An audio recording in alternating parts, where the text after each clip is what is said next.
Hello दोस्तों, स्वागत है आपका अपने YouTube channel Manish class 10 study में। आज मैं बताने वाला हूँ क्लास 10 का हिंदी चैप्टर 1 पद। इस चैप्टर में 12 को क्वेश्चन है। इस चैप्टर के 12 क्वेश्चनों को हम बहुत आसानी तरीके से क्वेश्चन आंसर को बताने वाला हूँ। तो मैं आपसे एक चीज़ का रिक्वेस्ट करता हूँ कि आप लोग इस वीडियो को पूरा अंत तक देखिएगा। तो सबसे पहला क्वेश्चन है, गोपियों द्वारा उद्धव को भगवान कहने में क्या व्यंग्य निहित है? तो इसका आंसर, पहला का आंसर है, गोपियों उद्धव पर व्यंग्य अर्थात ताना मारते हुए कहती है कि तुम भगवान श्री कृष्ण के साथ रहते हुए भी उनके प्रेम को अनुभव नहीं कर पाए हो, यह तुम्हारा दुर्भाग्य है। तो पहला क्वेश्चन का इतना ही आंसर था। अब दूसरा क्वेश्चन का आंसर को बताते हैं।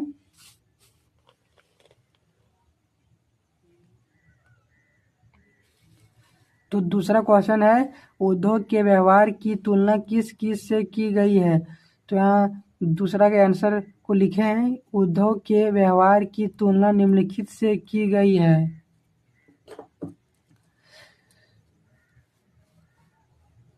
तो दूसरा का सबसे पहले एगो पॉइंट लिखे हैं, तुम्हारी दशा तो उस कमल के पत्ते के समान है जिसने जल के भीतर रहते हुए भी जल से अपनी शरीर में दाग नहीं लगाया। और दूसरा पॉइंट को लिखें, तुम रहते हो श्री कृष्ण के निकट लेकिन उनके प्रेम से सदैव दूर रहे। और तीसरा पॉइंट को लिखें, जल में तेल की गगरी को डुबो दिया जाए तो उस पर तेल की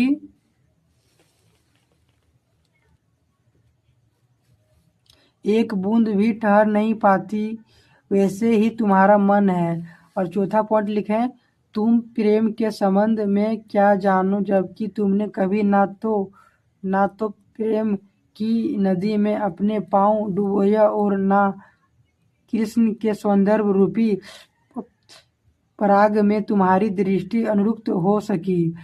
और अब अब तीसरा क्वेश्चन है, गोपियों ने किन किन उदाहरणों के माध्यम से उद्धव को उल्हाने दिए हैं? तो यहाँ लिखे हम कि गोपियों ने निम्नलिखित उदाहरणों के माध्यम से उद्धव को उल्हाने दिए हैं।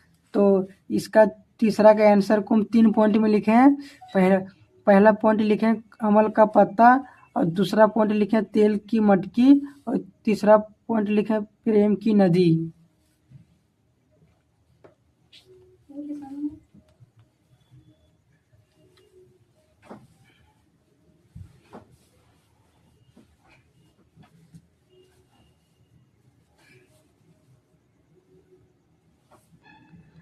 अब चौथा क्वेश्चन है, उद्धव द्वारा दिए गए योग के संदेश ने गोपियों की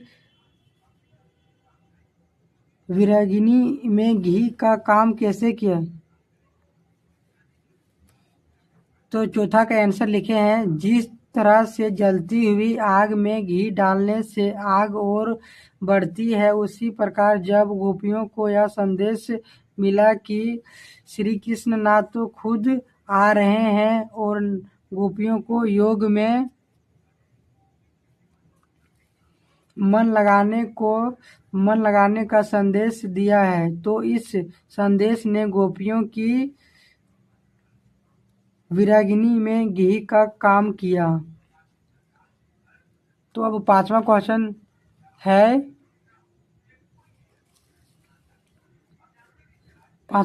है, मर्यादा ना लही के माध्यम से कौन सी मर्यादा ना रहने की बात की जा रही है? तो पांचवा का आंसर लिखे हैं, प्रेम को प्रेमी और प्रेमिका दोनों की तरफ से निभाया जाता है, परंतु श्री कृष्ण ने गोपियों से प्रेम निभाने की बजाय उनके लिए योग का संदेश भेज दिया। इसी को गोपियों ने मर्यादा का उल्लंघन कहा है। अब छठा क्वेश्चन को पढ़ते हैं।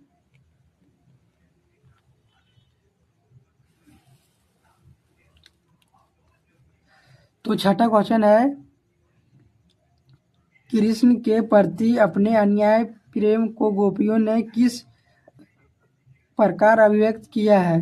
तो छठा क्वेश्चन के आंसर को पढ़ते हैं अब। गोपियों कहती है कि जिस प्रकार चींटियां गुड़ से दूर नहीं रह सकती, उसी प्रकार हम भी श्री कृष्ण के प्रेम से दूर नहीं रह सकते हैं। अब छठा क्वेश्चन को पढ़ते हैं।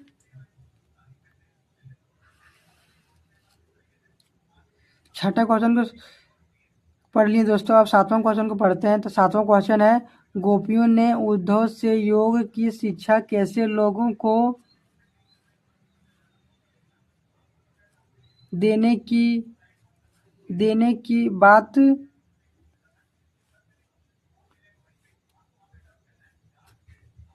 बात कही है।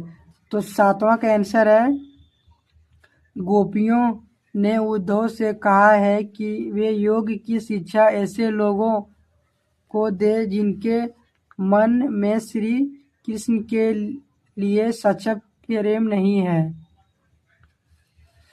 तो दोस्तों अब आठवां क्वेश्चन को पढ़ते हैं। तो आठवां क्वेश्चन है, प्रस्तुत पदों के आधार पर गोपियों का योग साधना के प्रति दृष्टिकोण स्पष्ट करें। तो आठवां का आंसर को लिखें हम।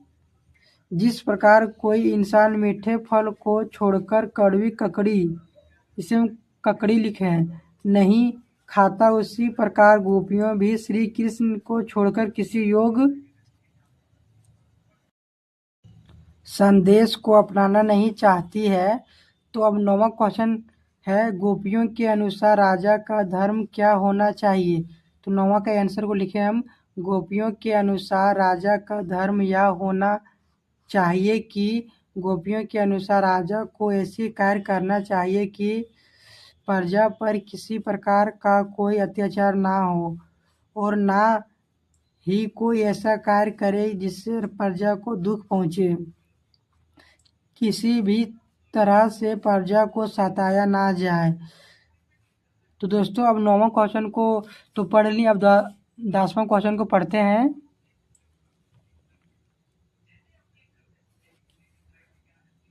तो 10वां क्वेश्चन है, गोपियों को कृष्ण में ऐसे कौन से परिवर्तन दिखाई दिए जिनके कारण वे अपना मन वापस पा लेने की बात कहती है।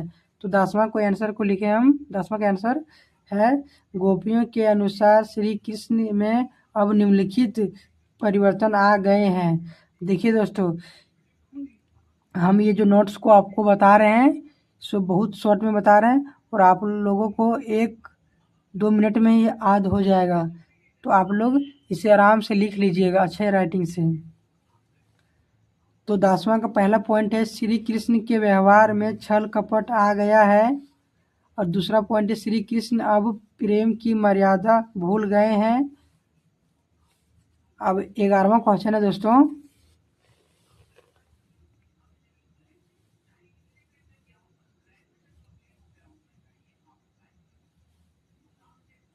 गोपियों ने अपने वाक चातुर्य के आधार पर ज्ञानी उद्धव को परास्त कर दिया। उनके वाक चातुर्य की विशेषता लिखिए। तो 11वां का आंसर है, गोपियों श्री कृष्ण के बिना इतनी व्याकुल है कि वे उद्धव की एक नहीं सुनती और उद्धव की बोलती बंद कर देती है। सच्चे प्रेम में इतनी शक्ति है कि बड़े से बड़े ज्ञानी भी उसके सामने घुटने टेक देता है। तो अब 12वां क्वेश्चन है दोस्तों,